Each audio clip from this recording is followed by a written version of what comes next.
And now, direct from Las Vegas. Welcome to Football Forecast Weekly. Each week, your host, Trip Mitchell, will introduce you to the top handicapper in Vegas, Dennis Tobler, and one of the top sportscasters in the U.S., Fred Wallen. Today's edition of Football Forecast Weekly is brought to you by mybookie.ag.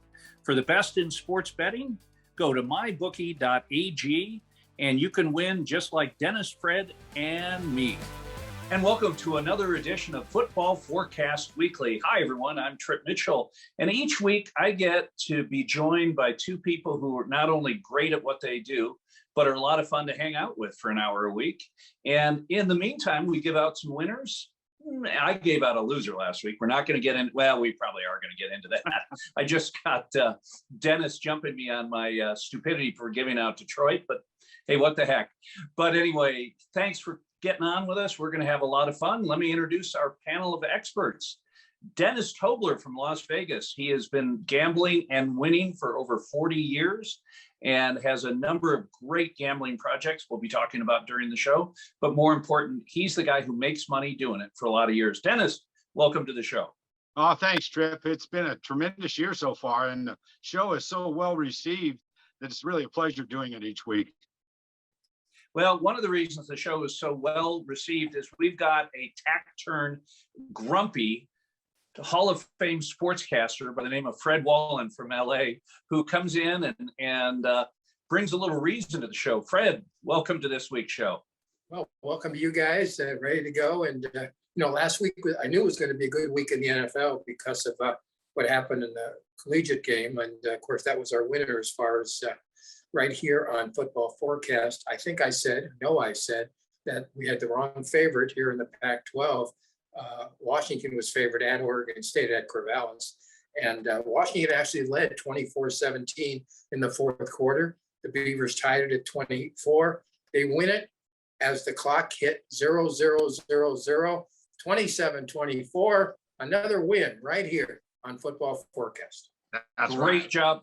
Great job, Fred. And Dennis, before we get to your pick that was also a winner last week, let's talk a little bit about college.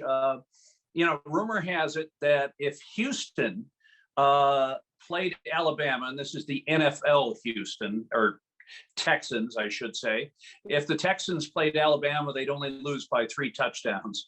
What are your thoughts about college football so far this year? Well, possibility. Houston Texans are an awful team. It looks to me like college football is rolling into the normal situation where the Southeast Conference is dominating. They're number 1 and number 2 in the polls. I do believe Georgia is far the superior team this year. I don't believe Alabama will make it through undefeated. But at the end of the day, there's a couple of things that stick out to me. First of all, we're going to see number 1 and 2, Alabama and Georgia, in the Southeast Conference Championship game. And then we'll probably see Alabama and Georgia in the National Championship game. So who knows? If that's the way it shakes out, it's not very exciting. I do have one thing to mention. It might even draw an opinion from you. The fact that BYU is only 10th in the country, while Oregon is clear up in the top 5 after BYU has beaten so many Pac-12 teams and has won 14 or so games in a row over 2 years, and they're still barely cracking the top 10. You can sure see the East Coast bias when it comes to putting out the top ranked teams in the college ranks, because they shouldn't be down that far, and Oregon should not be up that far. But I'm afraid at the end of the day, we're looking at 2 powerhouses in Georgia and Alabama. Well, I agree with you, Fred. You have a West Coast bias, which is badly needed. What are your thoughts looking at it from beautiful left land? I'm not anti-BYU, but if you take a look at their wins, they haven't really beaten anybody all that dominant or that strong. I think that's why they don't get the number of votes as far as the top 10 or top 20 is concerned.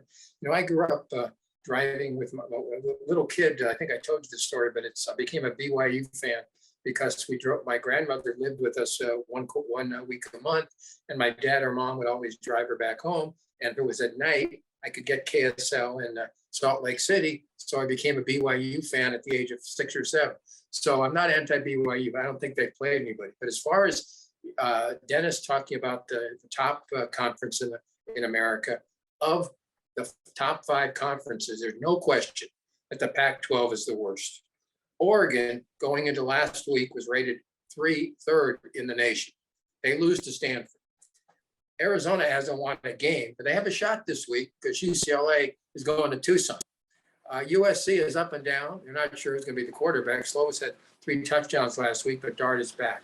All I'm saying is that Oregon State has improved, but basically from top to bottom, the 12, we're horrible. The Pac-12 is a joke.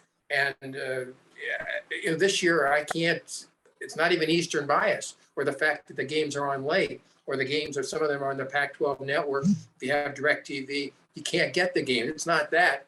The Pac-12 is horrible. End of the story. Well, and we talk about money when it comes to college football, and the Pac-12 network, those schools are receiving anywhere from 15 to 25 million less a year than the SEC schools. And that makes it difficult. And that gap is only growing, especially when you look at the fact that Texas and Oklahoma are heading to the SEC. And, the ACC with Clemson was doing a good job for a while. But you look at the ACC, the Big 12, the Pac-12, and the Big 10, and everyone is taking up the dust from the SEC. So with that in mind, gentlemen, what do you think? Let's real quick talk about your big win last week, Dennis, in the NFL.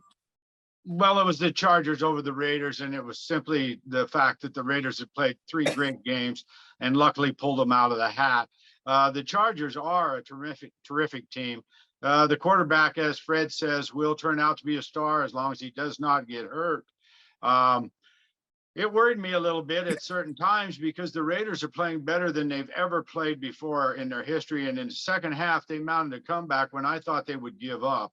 So it was, the Raiders are still much improved, but San Diego's much improved too. The AFC West is really a problematic division. Denver got their first loss last week. So they're all kind of in the hunt in that division. Okay, well, let's start with this week's schedule. We've got 1 p.m. Sunday game, Miami traveling to Tampa Bay. I've got the number that I'm looking at right here, and we'll get your number, Dennis, but Tampa Bay laying 9.5 at home, coming off a big win and 28 million viewers on Sunday night on NBC. What's your thought, Dennis? Well, I thought that was a tremendous game, and I thought that the emotions were very high in that Patriots-Bucs game. It was a tremendous game to watch as a football fan, I thought. Anyway, Brady did his normal duty and came back and won the game. And as I said, maybe it was Brady over all these years and not Belichick. That was my thought. Okay. But as far as this game goes, look, the Buccaneers opened as 10.5-point favorites. The line's dropped down to 9 now. So the money's coming in on Miami. And I think Fred and I both said it last week. Brissett's not that bad a quarterback. He's just as good as Tua. I don't know. This seems to be a look-pass game for Tampa Bay. That's far too many points to lay. The line move is a smart line move downward. I'm going to take Miami plus the points in this one. And Fred? Well, in the first 3 games, Brady threw 10 touchdown passes. No touchdown passes last Sunday night in the great game that it was. Gronkowski didn't play in that game. I think that was the reason, one of the major reasons, besides the fact that the Patriots do not have a bad defense. So this week, Gronkowski's not playing again. I'm not giving double digits or 9.5, whatever the case might be. I'm passing. I know, because Brissett is not a bad quarterback, and as Dennis just indicated, this could be a letdown for the Bucs. So I'm just going to watch it and enjoy it. Watch Brady and company. And I play fantasy. I played Antonio Brown again this week, heading into this one. But I'm going to pass on the 9.5 or 10. Okay. Any bonus points if Antonio gets arrested before Sunday? Well, if Josh Gordon and Antonio get arrested, we get bonus points. Yes, we do. Okay. Let's stay with you, Fred. Philadelphia traveling to Carolina. Carolina laying 4 at home. Philadelphia does not have a good defense. Hurts played well last week. I think he threw for 380-something yards. Carolina's going without McCaffrey. By the way, Carolina picked up one of the best defensive backs in the league from the Patriots this week in Stephen Gilmore. for a 6th-round draft pick. And let me make this comment. I think he wasn't playing this year because of the injury. He was going to come back in a week or two. I think Belichick is trying to tell his team, you're all liable to be sent away. I think he's Belichick, Fred Belichick does that almost more than any other coach, is he gets rid of pieces to let him know that, it's Belichick is more important than the players. It hasn't hurt him, however. No, I mean, obviously with all the with Super Bowl, but I mean, and again, if you watch that media conference, he looked like an ogre. He sounded like an ogre, but nobody knows this, but he did meet with Brady after the game. I think they said for a half hour. So if he plays a game too, he's trying to act like he's an ogre. Of course, he's a great coach, no question about that. But as far as this game is concerned, slight lean toward Carolina, even without McCaffrey. Carolina's got a good defense. And in a couple of weeks, when Gilmore comes to their club, they're going to have even a better defense. So I think I'll give the 4.5 against the Eagles. Okay, and interestingly enough, Peter King was the first to report that Belichick actually came to the Tampa Bay locker room right after the game, and which is weird in itself, and asked for the sit down with Tom Brady, and that was a classy move on his part. Dennis, what do you think? What do I think about the move, or what do I think about Carolina? How about Carolina? Well, this is a very interesting game because a week look ahead line on this game was Carolina 6.5 in that range. And then Hurts played so much better for Philadelphia. The line come out 4.5 and it's dropped to 4. The Eagles are taking money. I don't know why the Eagles are taking money. I realize McCaffrey's out for the Panthers, but still they have a good defense and they're playing well and they're at home and they're playing well on both sides of the ball. So with the line at 4, I'm tempted to take Carolina at 4. I would not take them at 4.5, but at 4, I'll take Carolina. Okay, and let's go right to New Orleans traveling to Washington. And what's the best line that you have on that?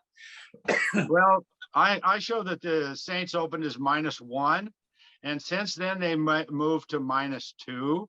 And I think the general public is a little dissuaded with the Saints, and I might have been at the start of the year because the Saints played horrible last week. And I don't see them winning this game. And this is another one where it's a possibility the wrong team's favored. I think Washington gets the win at home.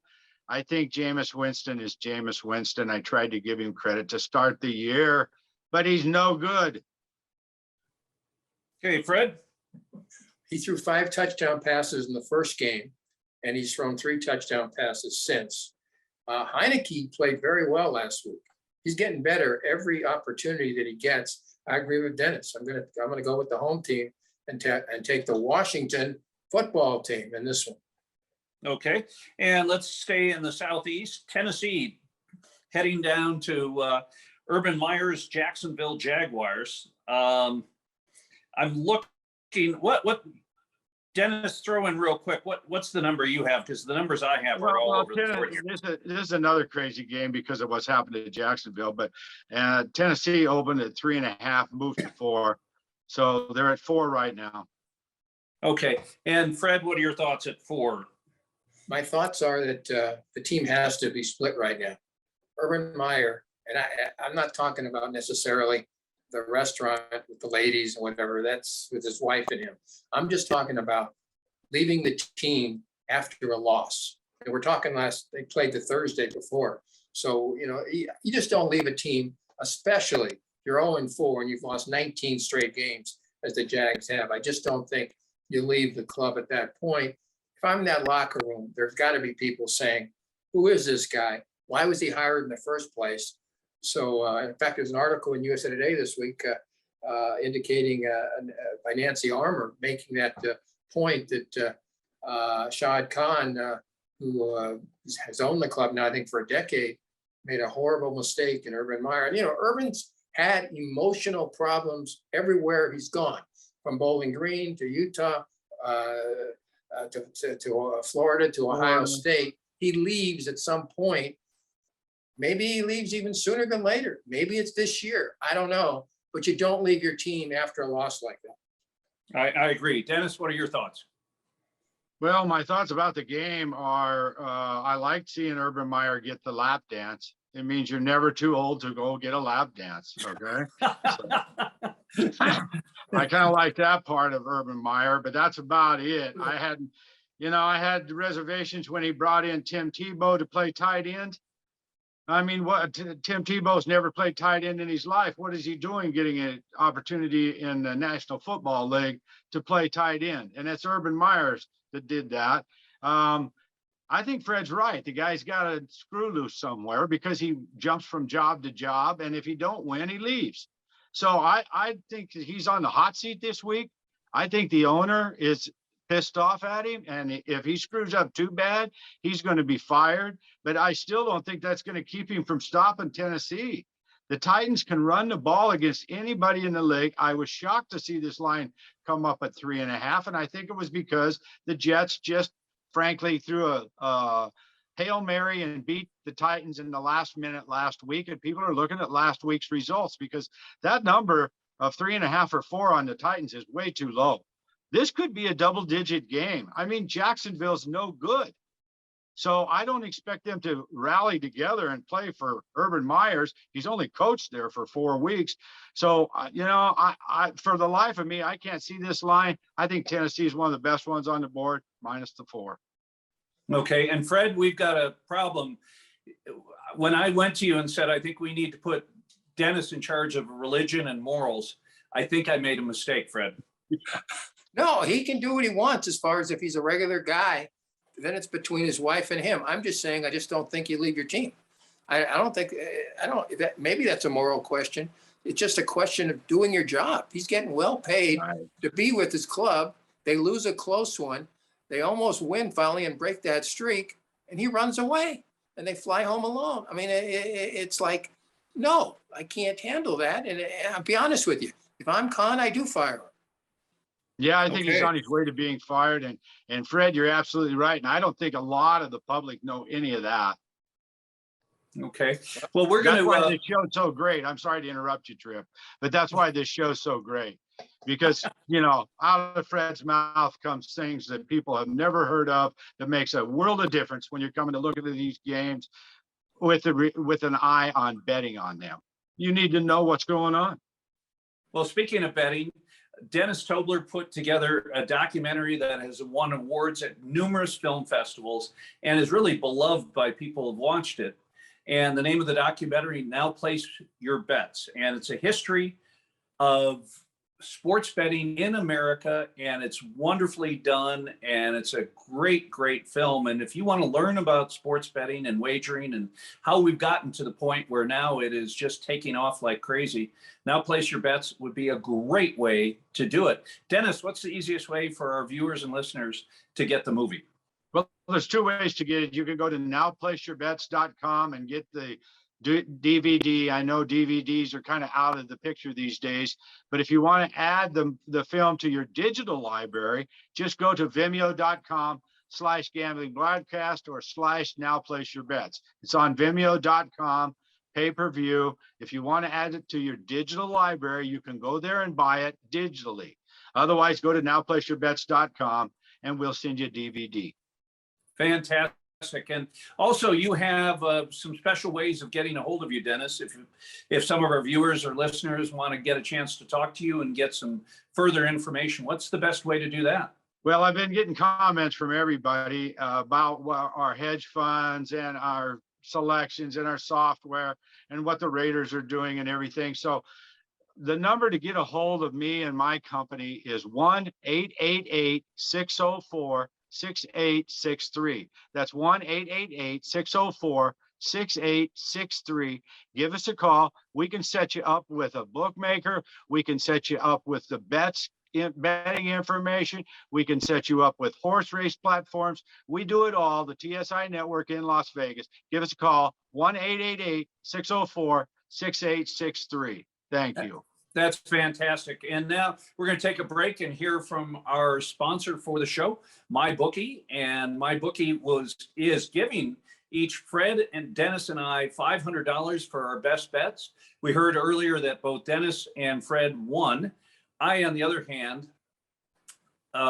gave out a turkey, and that's the Detroit Lions. And I promised never again to give out a Lions game. They were traveling to Chicago. Justin Fields was terrible coaching in Chicago. I got enthusiastic because of Detroit's previous week performance where they gutted it out, and I was wrong, but that's part of sports betting. We'll take a break, and we'll be right back on Football Forecast Weekly.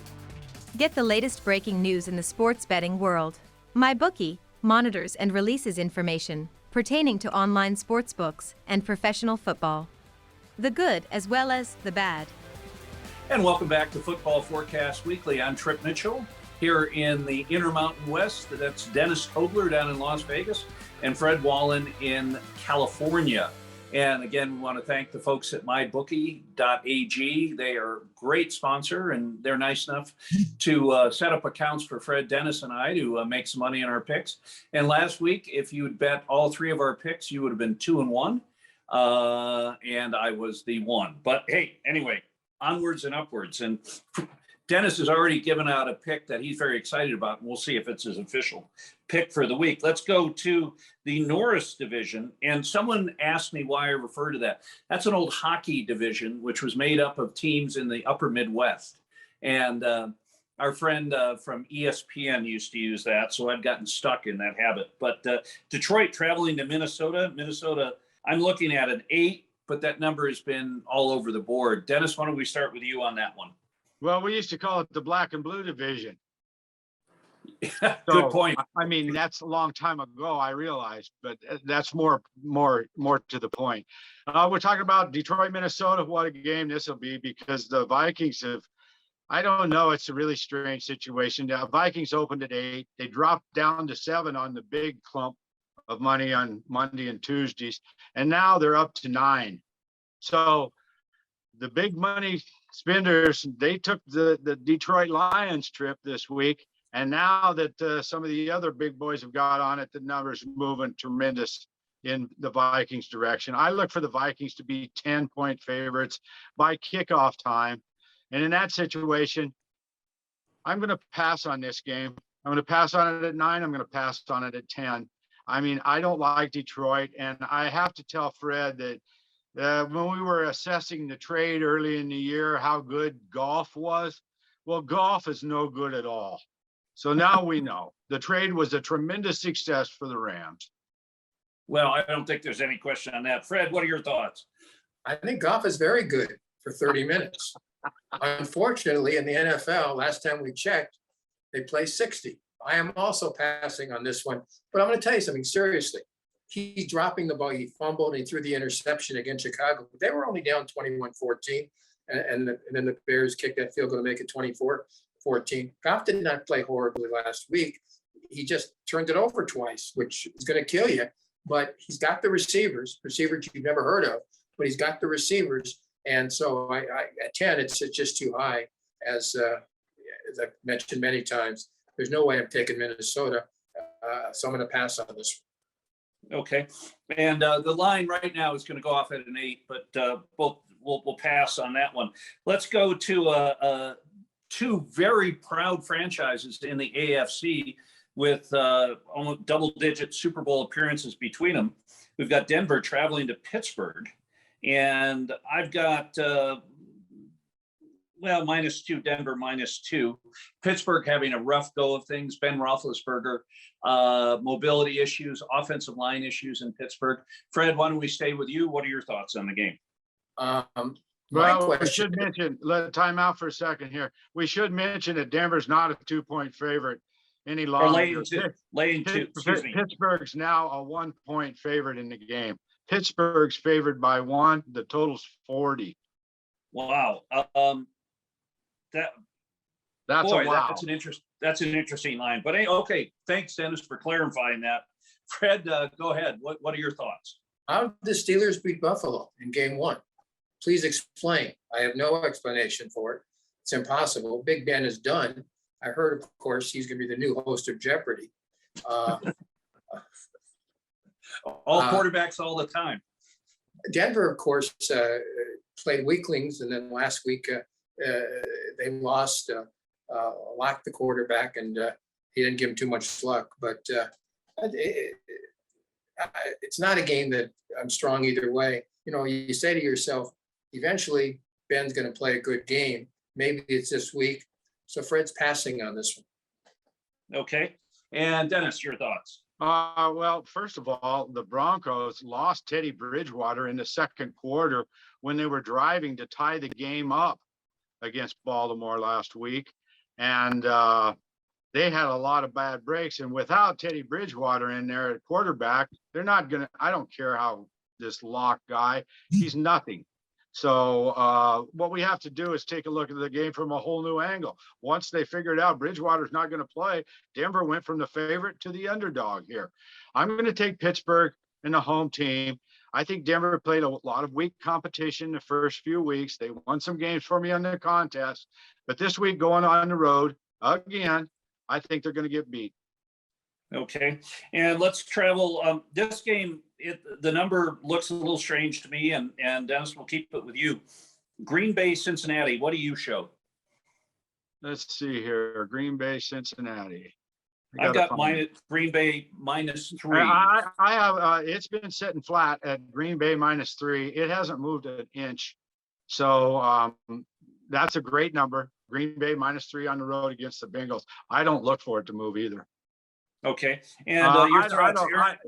I think Cincinnati's doing a good job with what they're doing there. And that game too is, I don't know, when Rodgers is playing, you can't go against Rodgers. I don't care if Cincinnati's up by 3 at the end of the game with 20 seconds left. Rodgers is going to take him down, kick the field goal. So, if I were to play the game, I'd have to play the Green Bay Packers, but 3 is a perfect number. Okay. Fred? I like the over, whatever it might be when it goes off. 50 Dennis, and a half. what is it? 50.5. It went up from 49.5 to 50.5. Well, you got two quarterbacks. Burrow's playing very well, and as Dennis just said, Rodgers after that first game is back to norm.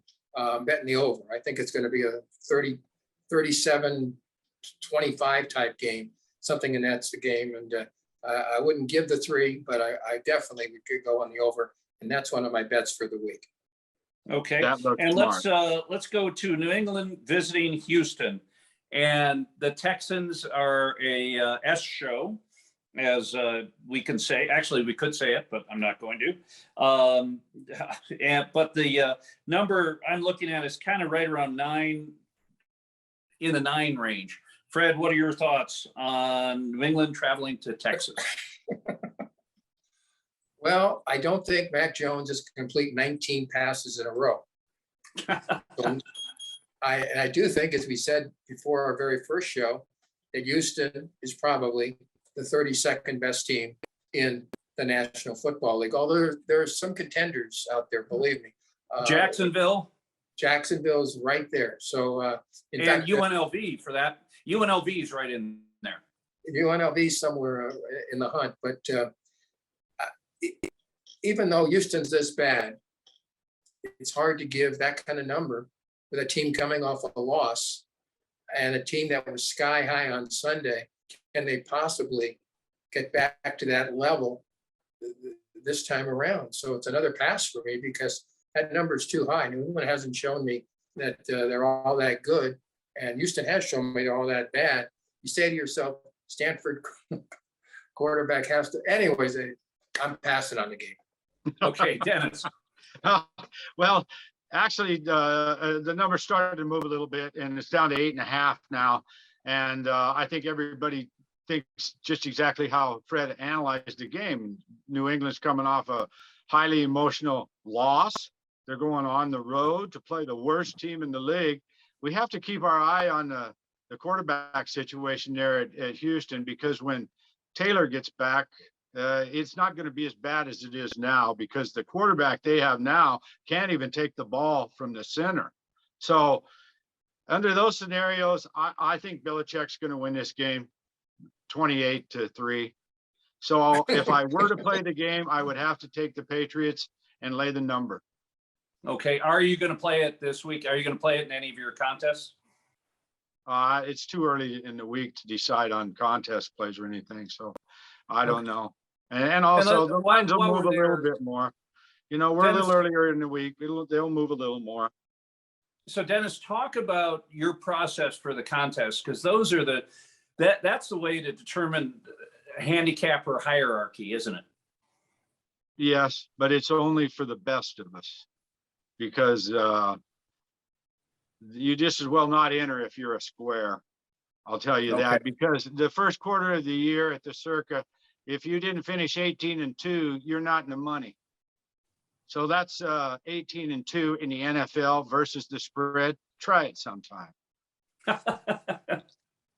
Enough said. Okay, let's go to our next game. And that's Chicago traveling out to Vegas. And the number I'm kind of looking at right now is about Vegas laying 5.5 points. Dennis, what's the number that you have? Chicago. Yeah, this one here is another one that's a little strange, because we all know 2 weeks ago the Bears really got destroyed, and it was because of Nagy's coaching. And then last week the Bears really played well. I don't care. They played against the Lions. Like Fred said, the Lions didn't give it up till the end. So the Bears played well at home to get that win. The Raiders opened at 4.5 after their loss last week. Then they quickly went to 5.5. And now this morning I see they're 6. So at the same time, the totals went down from 46 to 44.5. So it looks like there might not be much scoring, but I have to say this, Derek Carr, he played more like a Derek Carr. He threw some interceptions. He dropped the ball. He didn't, those arching flying ducks that he tosses out there, they didn't land in the Raiders' hands this week. So I'm not sure that he's, he won Offensive Player of the Month for the first month in the NFL, Derek Carr. I suspect that's the first time he's ever won that award, and I suspect he will never win it again. But anyway, in this particular game, 5.5, 6 is way too many points on the Raiders. They're hurt on their defensive line. The Bears' strength is their offensive line. So there's no way they're going to be able to stop the Bears. And I'm going to have to see it to believe it more from Carr and the rest. And also running back situation for the Raiders. I was trying to think of that guy's name, and I still can't think of his name, that had COVID the first week. He came back and he ran this week. Fred, you're the fantasy guy. Who's the running back for the Raiders that came back this week? Jacob. Drake's going to play. Drake's going to play this week, and then watch out for him. Who is? Drake, who's a darn good player and hadn't got an opportunity. He'll get some carries. I play fantasy. He'll get some carries this week, and the point is, Jacobs had COVID the first week of the year. He played the first week, scored a touchdown, didn't play again, and they said he had a hurt ankle until last week. Last week he played and he didn't do anything. I don't know. The Raiders only put 40-some yards on, or 40 total yards on the board the first half or something. So they can't run the ball. They're not going to be able to run against the Bears. We'll have to see if Derek Carr could beat that Chicago secondary. And I'll tell you, I'm not that down on the Chicago quarterback. He can run, and the defense for Denver's hurt. Another thing for the Raiders, I just as well expound on it all while I can. Their offensive line sucks. This new guy they drafted from Alabama that's playing right tackle, he's rated worst in the league after 4 weeks. Okay, he's a #1 draft choice. I can't think of his name, Little something. He's a big guy named Little something. Anyway, he is last in the league of right offensive tackles. And the right guard is last in the league in right guard play. So their offensive line have 3 players that are in 2 or 3 worst players in the league, and they're going to try to go up against the Bears this week at home. This is a public fooler, okay? Don't be surprised if the Bears come and stomp one on the Raiders. Okay. And with that pro Las Vegas Raider pick, we want to thank Dennis Tobler. Now we'll go to Fred. Objectivity. My great-great-great-great-grandfather, Brett Maverick, once told me, never judge a team on its best game nor its worst game or a player. Justin Fields played horribly 2 weeks ago. He played much better last week. He's probably somewhere in between. I'm not a Raider fan, so this is very objective on my part because I never liked Al Davis, and they drove me crazy when I was doing shows here in Southern California. They honestly, they had, anyway, it was a long story, but I've never been a Raider fan. But so I like the Raiders here. I like the Raiders here because Matt Nagy has now indicated that Justin Fields is going to be the quarterback the rest of the way. He's judging it off of one game. I'm sorry. He was a good college quarterback. I haven't seen enough to say that he should be an NFL quarterback at this point in time. So Dalton's, have to wait when he gets back. But I think the Raiders, Henry Ruggs, to me, he's one of the top wide receivers in the league that nobody knows about. He's as fast as anybody. They indicated 4.37 in the 40. That's not bad. I just have a hunch the Raiders win here. I hate giving 6. Should have got in at 4.5. A slight lean toward the Las Vegas Raiders. Okay, and we're going to stay with you, Fred. Cleveland traveling to the Chargers. I'm looking at Chargers laying 1.5 at home on really a battle of 2 of the elite in the AFC. And 2 of the elite young quarterbacks, certainly in Mayfield and Herbert. I think Herbert is Superman. I saw him at Oregon. I've seen him now 1 year and 4 games in the National Football League. I think the Chargers win here. I think the number is too low. So I'm going to take the LA Chargers and Herbert to throw 3 touchdowns or so. And again, Cleveland, not a bad team at all. No question. But even with, it's going to be, it might be a slight letdown, obviously. They had to be sky high for that Monday night thing. But by the way, we haven't talked about this. That game started 35 minutes late. I don't know. I've never been in that circumstance as an NFL player. You go back in the locker room, you have to wait 35 minutes. The Raiders didn't show up until the second half. Chargers did. I don't know if that had anything to do with it. But anyways, I'm taking the LA Chargers and Mr. Justin Herbert to throw 3 touchdowns or more in this encounter. And Dennis? Certainly, this will be one of the best games of the week. The Browns opened as a 1-point road favorite, and then after the game the Chargers put up, they moved to a 1.5-point favorite. So the Chargers are now favored by 1.5 points in this game. And another interesting side note is the total opened at 50 and is down to 46.5. So if we think we're going to see a whole lot of scoring here, maybe we're not, because a total dropping from 50 to 46.5 indicates a lot of syndicates and a lot of wise guys are betting the under in this game. And they might well should, because maybe some defense is going to prevail a little bit here. It's a pick 'em game, basically, but I'm with Fred. I'm going to take the Chargers. Personally, I think the Browns are overrated, and I'm going to have to see them play the year and do something before I'm going to give them credit. I'm going to take the home team too. Okay, sounds good. And let's move on to another game. We'll keep it right here with you, Dennis.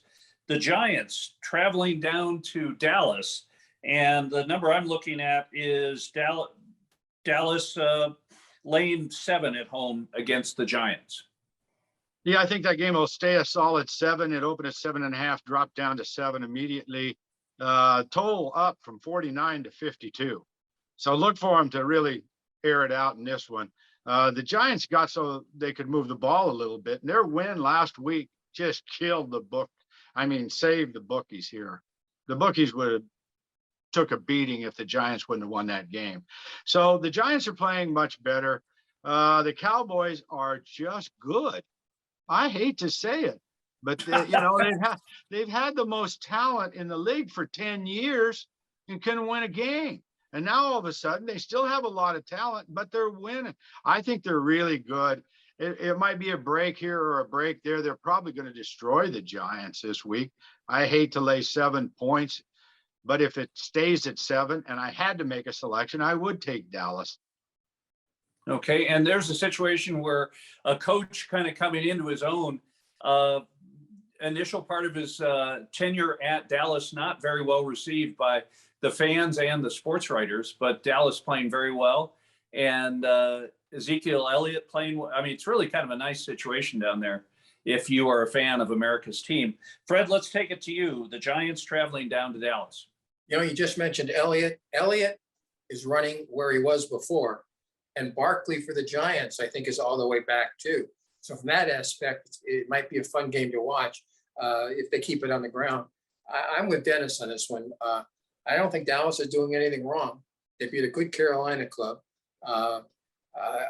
Prescott is playing exceptionally well.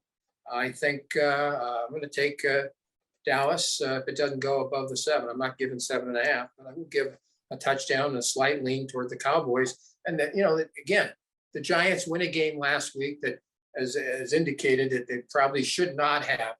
Danny Dimes played well, but in the long run, I think the Cowboys win at home, and hopefully they cover the 7-point spread. Okay, another afternoon game on Sunday, and we'll keep it right here with you, Fred. San Francisco traveling to what the team that most people at least consider the number 1 team in football, and that's Arizona. And Arizona laying right now, the number I have is 5.5 at home with San Francisco coming to town. Fred? Well, Garoppolo's not going. Last thing we heard, Trey's going. Well, that's a good young quarterback. I presume he played well in the second half when he had the opportunity in the loss last week. But no, I don't think the 49ers can win in this circumstance. I think they're a losing club at this point. And Garoppolo says he's sick and tired of getting injured. Well, if you're a 49er fan, you're sick and tired of him getting injured. So I'm going the other way, and 49ers to lose. Okay, and Dennis? Oh, this game here is an interesting game, too. How about them Cardinals? I can't believe they destroyed the Rams like they did. And we're going to get to the Rams game later here, but they destroyed the Rams. It was fun to watch. They played like they have a couple of times this year, just all over the place, especially on defense. I think that's what busted the Rams. They didn't know what was coming. The 49ers, Fred hit the nail on the head. Garoppolo's staying home. He's not much of a leader because he's a baby, and those guys don't want to block for a baby, and the other guy's no good. So I don't see how they're going to go down there and compete in this game. The Cardinals they're rolling. I mean, and Kyler Murray, that's his name, correct? The quarterback. He now moved to the favorite to win the MVP in the league. Over and above Mahomes and everybody else. He's now the favorite to win the MVP. So he's playing tremendously well. If anything ever happened to him, they'd be in trouble. But it doesn't look like it is going to happen to him. And it looks like they're going to get an easy win again this week. I haven't seen a number above 5. You said 5.5. I haven't seen one above 5. And at 5 or 5.5, I'd lay the points and take the Cardinals. Okay. And, real quick here before we get to our next game, Dennis and Fred, it used to be the prototypical NFL quarterback was 6'4", 225. That's what you wanted. And now, with the advent of Wilson, we've got a bunch of diminutive quarterbacks out there who have so much speed. I think it's much more fun to watch. Dennis, let's start with you. What are your thoughts there? Well, I don't think it's fun to watch. It's a little. Just as I said, it's no fun to watch. You think it's fun to watch those little pipsqueaks running around back there and dodging away from guys that are busting their ass to get to them? No, I don't know. And I don't know if I agree with that either, because the Buffalo Bills quarterback's as good as anybody in the league, and he's 6'4", 240. So, I mean, I see what you mean by some of them, but I also see after 3 or 4 years of those kind of quarterbacks, they are not many in the league anymore, are there? Well, how long do they last? The greatest example to back you up. Ben Roethlisberger's in the league, the guys that stand back in the pocket and throw, there's none of them anymore, and they don't last 20 years anymore because they were running around. They get hurt too much, and they're too little. So the argument against the small, fast quarterbacks is Michael Vick, and he was used his initial season when he had all that success with Washington is he got hurt, and then they put him in the playoffs, and basically they killed him.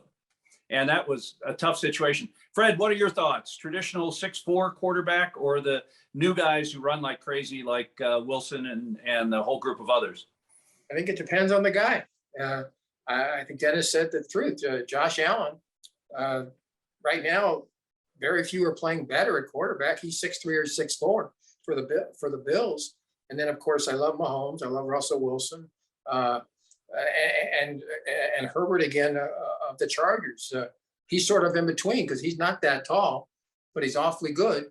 He's not a running type quarterback. So I just think it depends on the QB, to tell you the truth.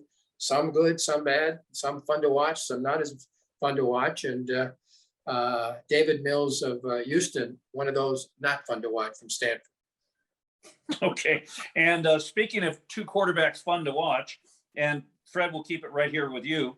Buffalo going to Kansas City. I'm looking at right now 2.5 Kansas City, minus 2.5 at home against Buffalo. Matchup of two teams that could be very well playing in late January for the right to go to the Super Bowl. Fred, what are your thoughts? Well, again, I love those two quarterbacks. Buffalo, I guarantee you, will not win 40-0.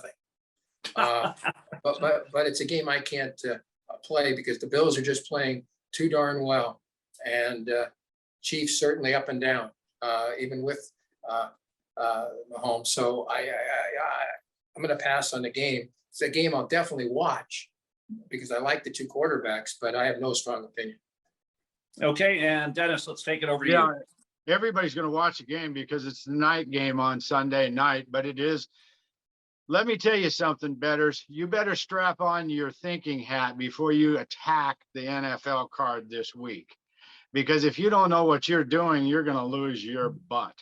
Because the line on this game is 2.5 or 3. Kansas City will probably go to 3 and stay there by game time's end. But Kansas City is not playing well at all. And I never did think Andy Reid can make any difference in the game by coaching it. So in this situation, the Bills are bigger, tougher, stronger. And I hate to say it, but their offense is better than Kansas City's. We will see because one of them will outscore the other one in points, right? Anyway, there should be a ton of points in this game because Kansas City's defense sucks. Therefore, I take Buffalo, and I take them to win on the money line. Okay, and let's keep it right here, Dennis. On the Monday night game, we've got Indianapolis traveling to Baltimore, and that sound of yawning around the country. The ratings on Sunday night on the NBC game will be through the roof again. They're not going to get 28 million, but they're going to do very well. Monday night's ratings will be a little lower. However, obviously Baltimore, one of the best teams in the AFC. So right now I've got Baltimore laying at least between 6.5 and 7. Dennis, what are your thoughts on the Monday nighter? Yeah, I think Baltimore will land on 7 and stay on 7. I think the Indianapolis Colts are playing much better. Baltimore didn't really do anything against Denver. They kicked a couple field goals. They pulled a couple of stunts, but they didn't really outplay Denver that much. One big play, and then Bridgewater getting hurt in the second quarter was the difference in that game. I'm going to take the Colts +7 Monday night. And Fred, excuse me. I wonder about the ankles for Mr. Carson Wentz. Maybe he's got 3 ankle problems now. But anyways, I agree with Dennis. I'm going to take the points here. Jackson's up and down. Baltimore's been fortunate in certain cases, like Justin Tucker's 66-yarder. So I'm going to lean toward the Colts. And I'm not a Carson Wentz fan, but I think this will be a close one. And, of course, at the same time this game's going on, baseball is going to be going on. I think I'll lean toward baseball in this circumstance. That's what I was going to say. Baseball series is every day of the week now. So us hardcore fans, we got something to do every day now. Yeah. And congratulations going off to, guys, real quick before we leave, we've got to do our bet of the week. But what do you think of the one game wild card playoffs? Exciting. No question. Fred? I think it says that 162 games can be down the tubes in a 1-game loss. And you saw Garrett Cole on Tuesday night, dominant pitcher, has not pitched well in September, was out of there in the 3rd inning, having got nobody out in the 3rd. And at that point, the Red Sox, you knew were pretty strong play at that point. But again, it just, I don't like it. I'd rather have 2 out of 3 and all 3 games if necessary at the park of the team that had the most victories in 162 games. I don't think, it just, to me, it's unfair. And it's unfair to the fans too, because, they go out to Dodger Stadium or anywhere else and they at Fenway and they root for their club or Yankee Stadium. and then it's down the tubes in one game. So, Fred, I agree with you 100%. It should be a 2 out of 3, but all 3 games at the team with the higher number of wins. That way, the playoffs this year would be 3 games, the Dodgers hosting 3 games against the Cardinals and the Red Sox hosting 3 against the Yankees. And as a real quick point, just to show you how smart I am, I got engaged to be married a couple of years ago, and I asked her on a Saturday, and that night the Yankees were playing the Red Sox in the playoffs, and I chose to go watch the game by myself. There was an intervention done by her family saying that she will kill you, and I backed out on that. But just to show you where I look at on the sport of baseball.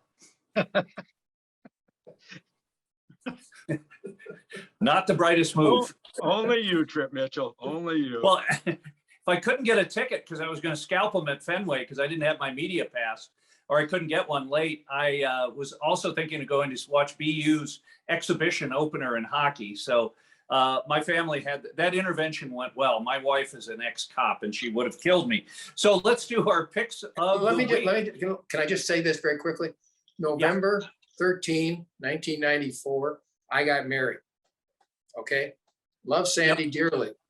But after we set the date, I found out that was a Sunday of Dallas versus San Francisco when they were the 2 best teams in football.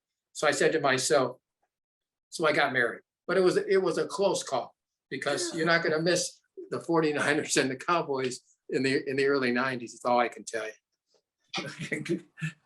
You got 3 romantics here. If for some reason we're doing a show in February, a post Super Bowl show, do not ask any of the 3 of us for advice on Valentine's gifts. Okay, right. Just that's the best pick that I can give. Right. Dennis, what's your pick of the week? Well, my best bet for the week that we're going to put on the record. Yep. Where I'm going to pick a team we didn't discuss. I'm going to take the early morning 6:30 a.m. start Pacific time. The New York Jets are playing the Atlanta Falcons in London, England. And I have a niece who will be at that ball game. And I believe Atlanta will destroy the Jets. The Jets got their win last week. They get on a plane, they go to London. Atlanta has more talent. That's just all there is to it. More experience. They should be able to get off the plane. I heard the weather's going to be okay. Total went from 44 to 46. Seems like the weather will be okay. That's always a problem there. But at 6:30 a.m. Sunday morning, I'll be up early watching the Falcons kick the Jets' butt. And I apologize. So we've got your pick, and that's the game I didn't get to. Fred, any thoughts on the Jets Atlanta from beautiful UK? Atlanta -3. Any thoughts there? No. I'm not getting up at 6:30 Pacific time. No, it's a game I'm going to pass on. My best game, though, is the over. Packers, Cincinnati, over 50.5. I think the 2 quarterbacks will each throw 3 or more touchdown passes, and neither defense is all that great. So I'm going on the over as my play of the week right here on Football Forecast. And my play on the mybookie.ag, I am going to take Arizona. I'm going to lay 5.5 at home. And we'll let you know next week how we did on the picks. But we want to thank everyone involved in the show. And before we go, want to mention the movie Now Place Your Bets. As I have mentioned throughout the show, it is a wonderful gaming documentary that's won multiple awards at film festivals. And these are tough judges. This is a great documentary. If you're interested in betting, I think you'll really enjoy it. And there are 2 different ways to get it. Dennis, why don't you go ahead and tell us how? NowPlaceYourBets.com for the DVD. If you want a digital version that you can keep, you can buy that off of Vimeo.com/NowPlaceYourBets or Gambling Broadcast. It's on all of those. Download it, save it, watch it anytime. It's an hour and 43 minutes, folks, with Pete Rose and Frank Collada, the mobster, and a whole bunch of other people you'll love to hear from. So pick up a DVD today or go to Vimeo.com and watch the film. And Dennis, I'm going to admit to you here right now what a pussy I am. At the world premiere of the movie, now to backtrack for a second, Frank Collada was a big-time mob guy, and he has passed away. And this was a rare case where Dennis got an interview with him, and there is still potentially, at least, there was a contract out on his life by the mob. And Dennis grew a big boy pair of balls and went and interviewed him. And he did a great job in the documentary. And he's in the movie Casino. He's played by a famous actor who's also in Sopranos. But he's a big time mob guy. And at the premiere, I'm sitting down right next to him. And after about 2 minutes, I go, you know what? This guy's got a contract on his life. What if the hitman misses? I got up and left. I'm a puss. Yeah, well, it was a little tricky trying to get with Frank to do the interview. And believe me, Frank was for real when it comes to being a mobster. So I was really privileged to get to sit down with him for an hour and a half. I ate lunch with him. We talked about the old days. He knows where all the bodies are buried. That's all I'm going to say. Yeah, and he was Joe Pesci in the movie's assistant. And this is the real deal. And the Review Journal has a podcast out interviewing him. And he, if get a chance, it's a great podcast. And this is the real mob stuff. And this is what Dennis lived through. And a fun week. Also, Dennis, if someone wants to give you a call to get more information, how do they do that? Yes, if you want any information on where to bet, betting platforms, the best bets of the week, 1-888-604-6863. That's 1-888-604-6863. We will take off. And Fred, as usual, just a delight getting to hang out with you.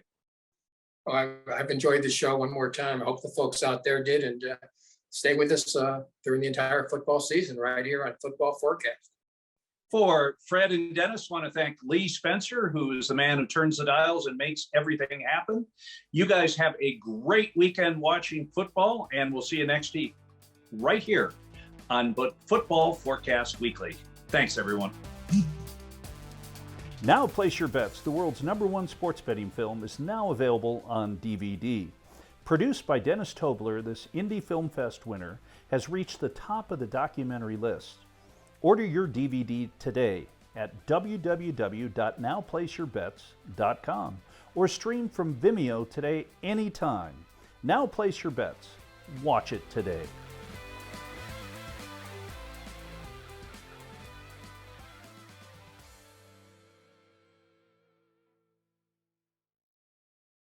Thank you for listening to Football Forecast Weekly, an affiliate of TSI Network.